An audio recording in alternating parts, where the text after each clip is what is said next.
Hi guys, welcome to another video from Paul here at CCTV Systems UK. I hope you're all having a fantastic day.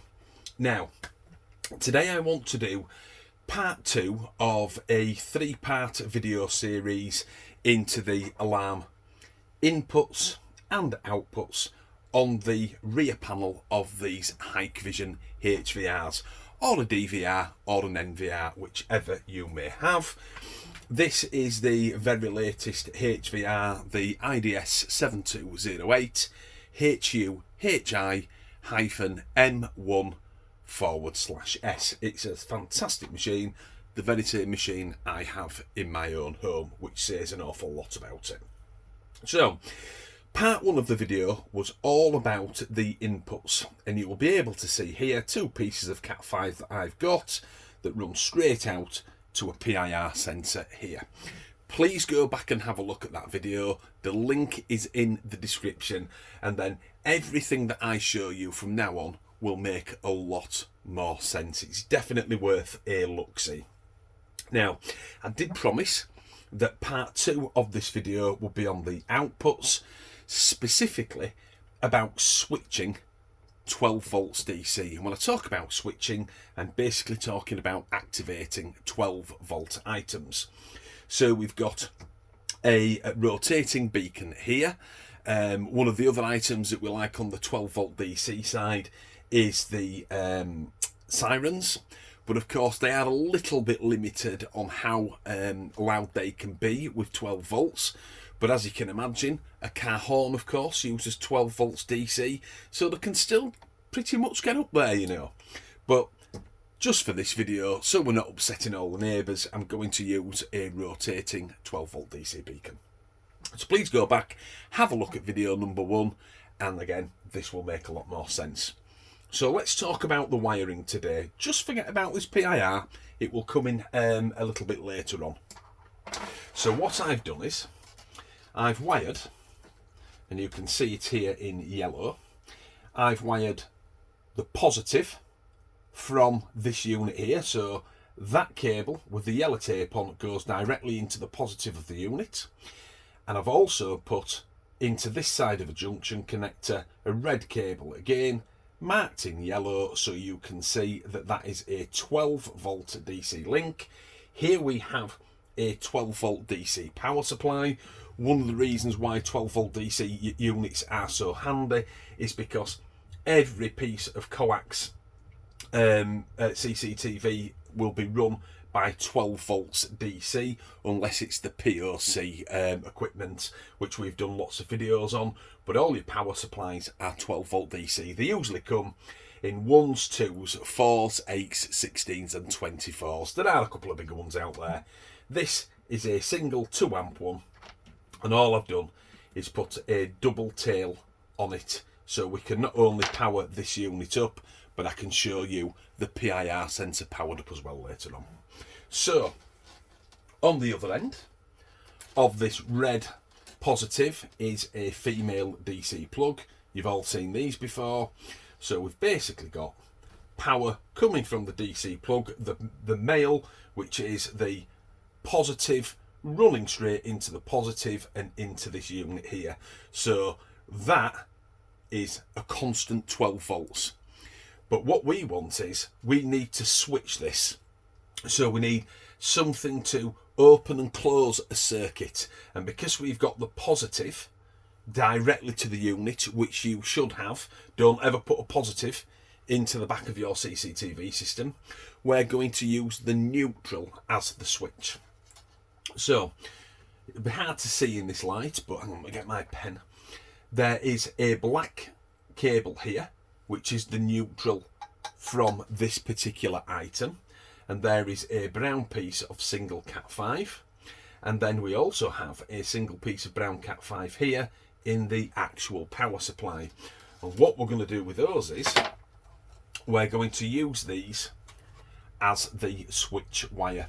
So basically, when you push these two together, you will get a circuit. And we want the CCTV system to take care of that, because that way we can use the CCTV system to switch on these 12 volt items, no matter what it is, 12 volts DC, whether you have a human event, a video loss event, video tampering, or indeed some motion in front of a PIR sensor, which I'm going to show you later on in the video. Now, to prove that, all I've got to do is push the DC connector on and power the 12 volts. Remember, at the top here, that yellow and that yellow there is 12 volts passing through, but it can't make a circuit because we've got the two brown cables here, one to the neutral of the item and one to the neutral of the power supply. And all I've got to do to prove this to you is create the circuit and we get the rotating beacon. And that's what this is all about. We want the CCTV to make that connection for us. And just so, if anybody missed it, we do not put the positives into the back of the machines. We only use the neutrals as a switching wire. In other words, an activating circuit. So if I get rid of my pen, little 2mm flat end screwdriver, I will provide pictures of this, it's hard to see in this light, but I'm going to put one of these into the alarm output of number 1, and then I'm going to put this one into the separate ground of alarm output number 1. This machine has 8 alarm inputs and 4 alarm outputs. Just give me a second. Again, I'll show you a picture in the right hand corner, and there we have it. So just to show you once more, positive directly from here through this cable here directly into the positive of the unit. We've got a neutral off this unit here and a female off the actual power supply itself directly into outputs number 1, and that way it will create the circuit for you. You've just seen me do it with my fingers. There's no voltage there, it just creates a circuit to allow the positive to flow. So what we're going to do now is go on to the CCTV system itself and just double check that we've got this wiring correct. It's pretty simple, as you can see, but it's always worth having a quick look. Again, no power into the back of these units, please. So let's right click, left click on menu, we'll left click on configuration, go down to the events tab, and we land on the normal event as always. We have the motion detection, video tampering and video loss. I've done lots of videos on that for you. And the 4th tab across is the alarm input. We were in there on video number 1, which I hope you've been back and had a look at. But today we're going to click into the alarm output. We have 4 outputs, local output, alarm 1, 2, 3 and 4. We're going to use number 1 as we have these neutral cables into alarm output number 1. There is no name set yet. The dwell time is set at 5 seconds, they all are, and the dwell time is basically the amount of time you want the CCTV system to create the circuit and of course run the item of your choice. So let's go into the operation here and left click on edit. Local alarm output number 1, if you click the tab at the side of it, you can set any of these. Number 1's fine for us, and the alarm name, I'm going to call it Beacon. B-E-A-C-O-N. The dwell time is set at 5 seconds, and the alarm status is closed. That means that this system is closed. There's no enabled circuit yet. And we also have an arming schedule. Now this arming schedule I leave active 24 hours a day because I use this as basically a secondary alarm schedule. I like the master to be the event that we're going to use to trigger this. So maybe something like human or vehicle recognition, maybe video loss, and of course a PIR sensor that I'm going to show you later. So we'll leave that 24 hours a day, nip down just move that out of the way so we can see what's going on, and press apply. And that is it. It's done. We've got a neutral cable into alarm input number 1 on the back of the unit. We've got 12 volt powered correctly, 112 volt direct to the unit, which is the positive, and the neutrals. So if we switch our power supply on now, there's clearly no circuit being made on our HVR, our CCTV system, and all we've got to do to check it is wired correctly is go over to the trigger button here, which is at the side of the apply, and click. And there we have it. And while that's running, you can see that the alarm status has now changed to enable. When I press the clear button here, this will then change and go to close. We've got that right. So we'll leave this powered on, and all we need to do now is use some of the analytics on this particular machine, and that's the reason why HVRs are so popular. Certainly the reason why I have one of these in my own home. Let's use the human recognition to set off a warning beacon. And remember, these are also available in red and blue. I stock them, and of course the 12 volt sirens. The red and blue ones in conjunction with a siren can make an extremely powerful deterrent.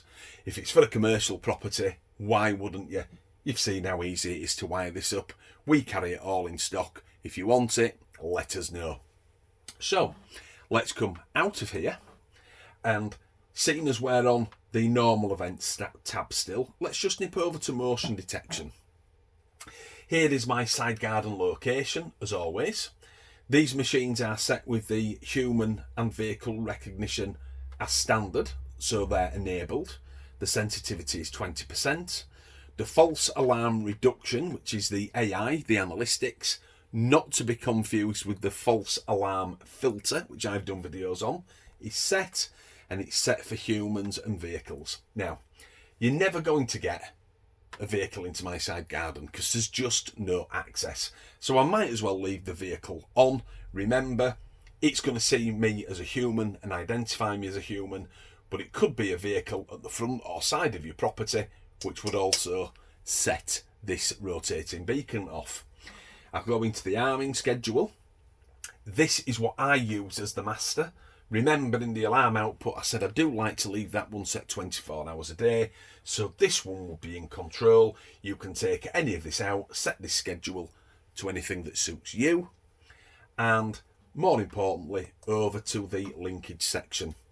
And all I'm going to do for this video very quickly is click the pop-up alarm, which is the full screen monitoring, and the buzzer alarm, which used to be called the audible warning.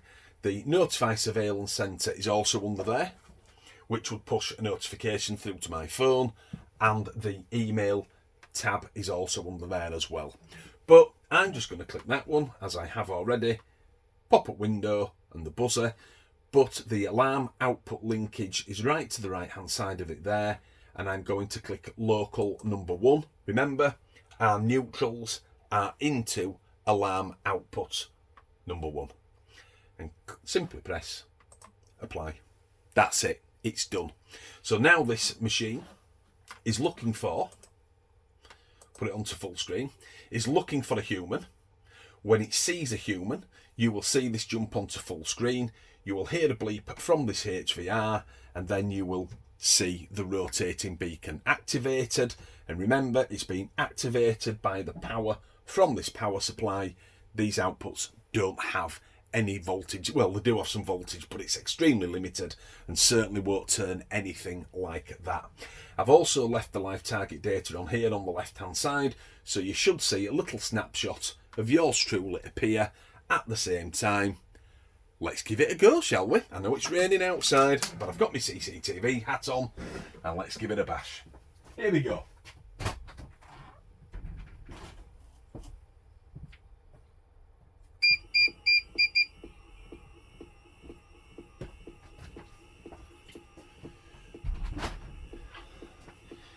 As you can see, just move my seat around. As you can see, the Acusense technology of this HVR has recognised me, A1 analog 1, 15, 51 and 51 seconds, motion detection human. There is yours truly. It's brought up the full screen monitoring. We've got the bleep from the machine, and again, it's activated alarm output number 1. So now that you've seen that in action, I will leave that activated. I want to go back to these PIR sensors. If you've seen video number 1, I'll have told you that they are old technology, but they're really inexpensive and they're very reliable and certainly have a place still in the security industry. So there's a power supply here, a power cable, and I'm going to introduce that as well to the same power supply that I'm using to power this light. It doesn't matter if they're separate or not. And down here, I will put a picture in the right hand corner, we have the switching, which is a normally open or normally closed circuit cable into input number 1, and the cold into one of the 2 common grounds on this 8-way machine. The PIR sensor is now starting up, and what I'll do is, as in video number 1, I will cover the PIR sensor up because it's facing towards me as I'm doing this video for you. And now, as that's booting up, which is about 40 to 60 seconds, I'm going to right click, click on menu, configuration, into event, and then into the alarm input. This is set exactly the way that it was in part 1 of these videos. I'll go to the edit tab so you can see it. Local input number 1, which is there. I called it PIR1, moved it from a non-use setting to the input. I also changed it to a normally closed circuit because that PIR is a normally closed. The rest of them are still normally open. You can change them individually to match the equipment that you have. And into the linkage section, all I'm going to do is click again the pop-up window and the buzzer alarm, which is the bleep from the machine, and again alarm output number 1, local 1, and press apply. So when the PIR is agitated, when it's in its alarmed state, someone's in front of it, up comes a window, again another buzz from this unit, and it will activate the local alarm output number 1, which will trigger our light. So let's go back and make this exactly the same screen as it was when we did the human detection here to activate it. And all we've got to do now is remove this booklet and give it a bit of a wave. And there you have it. Now then, are the PIRs starting to make more sense? I did try and get this across in video number 1. There is definitely a use for them. Again, this machine has 8 inputs. If it was a 4-channel, it would have 4 inputs. If it was a 16, it would have 16, and vice versa. You are basically adding more protection to your CCTV system for very little money, and it still has uses. So, once more, because I've left the human and vehicle activated on this particular camera, I'm going to walk outside and set it off again for you, and then we'll do our final run of thoughts. Here we go.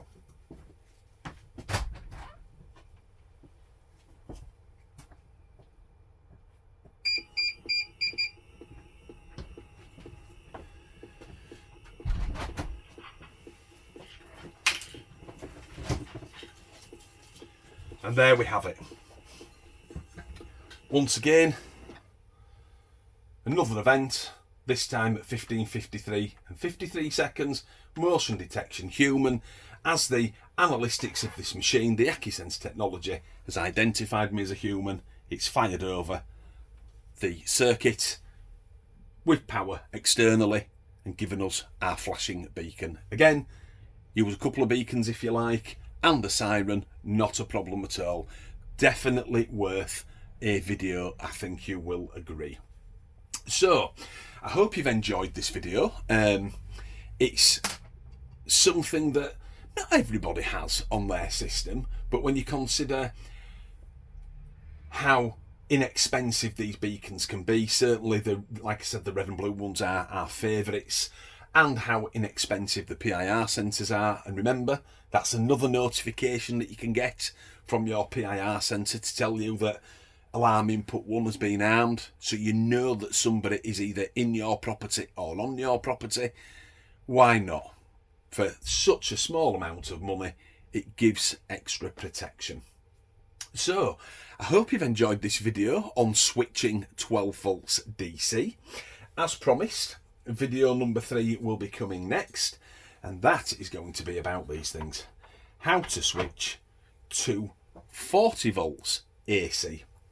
So, a security light, or maybe a master blaster, which of course is another type of siren, but when it's got 240 volts, you can imagine how loud those things can be. They are ear splitting. You cannot even form your own name in your mind when they go off. They are incredible. Certainly worth a look-see. The video will be a little bit longer than this one, as we are going to be doing some basic to medium strength wiring, because what we don't want is, as I mentioned in video number 1, using one of these switches, one of the Sanoffs. There's a guy in a foreign country using these switch wires into the outputs here, like you've seen me use today with the 12 volts, and basically it's introducing 240 directly down into that, and it's blowing up not only these units, but it's blowing the CCTV systems as well. So I'm going to show you how to do it correctly. Let me just see if I've got one close by. There we go, that's the one I'm going to be using. Oh, there it is. Sorry. We're going to be using one of these things, which is a dual pole, dual throw, and what we'll be doing is using the 12 volts from this DC to switch this relay on and then activate 240 volts AC. So again, it's going to be a longer video, but it will certainly be worth it. So if you've enjoyed that video, please click the like, subscribe and the thumbs up. It helps out the channel immensely, and of course if you click subscribe, it means you automatically get notified when video part 3 is uploaded. So my usual farewell. This is Paul logging off at CCTV Systems UK. You all enjoy the rest of your day, and I'll see you all on my next video upload very, very soon. Goodbye now.